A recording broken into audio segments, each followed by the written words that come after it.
Hi guys, so I'm actually going to go and see X-Men tonight, and it made me realise that I have not done a sort of review for Civil War. Now, I loved it. I went to it expecting to love it, and I was not disappointed. It was even better than I thought it was going to be honest. I thought Spider-Man's spoilers. I thought Spider-Man's cameo was going to be minute, and he'd be like fleetingly in it, and that would be it. And I also wasn't too sure about how I felt about another Spider-Man reboot so soon, but I actually loved it, and he was in it loads, and his character's quite funny and quite, I don't know, he's just really likeable, and the actor I thought did a great job, so I'm very happy, and I'm looking forward to the Spider-Man movie that they've announced. Cannot wait for that. I also was worried that Paul Rudd wouldn't be utilised to his full potential, given how many characters there are in this film. I thought that they would use Ant-Man for just like a tiny part again, but he was in it for a long time, and the Giant Man bit was hilarious and brilliant. He brought a very much needed comic element to scenes that I think would have otherwise been quite traumatic. Like, I love Iron Man and I love Captain America, and the idea of them fighting throughout the whole film was quite depressing. Before I went to go and see it, I was like, oh, I don't know if I'm going to like this.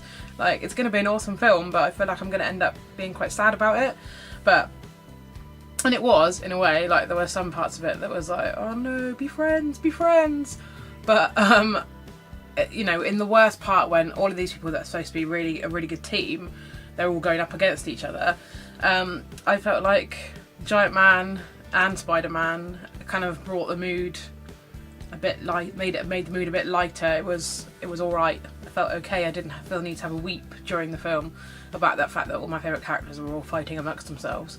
So that was really good. I also I'm hoping that Martin Freeman's character is going to show up again in other Marvel films, because we didn't see too much of him. He wasn't in it loads. It sounds like he's going to be. It sounds like there's going to be a thing with him, but who knows.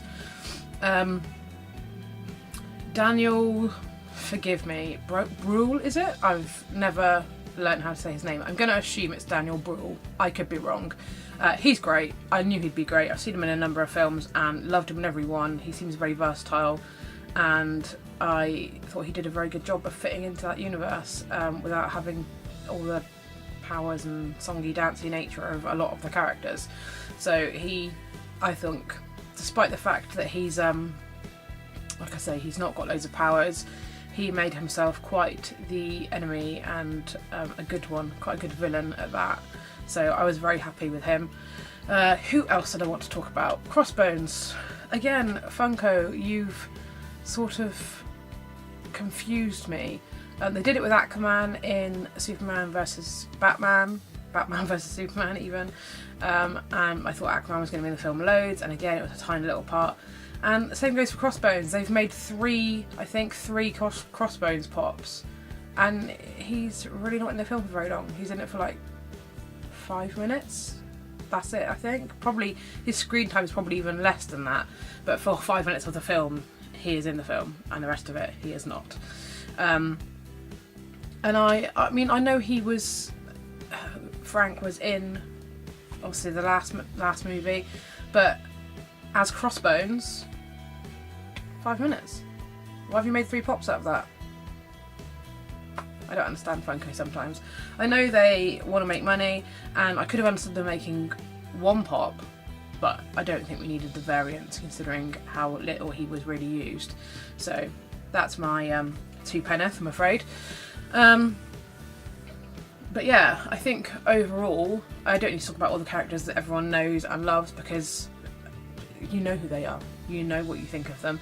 And I think they all performed exactly as expected, to be honest. I was very happy with all of them. None of them annoyed me. I love all these characters, and I think Marvel are doing a fantastic job of making these films very watchable, and for bringing new fans into the fold as well, because I think I think a lot of people would enjoy this whether they had background knowledge of the prior films or not. So there we go.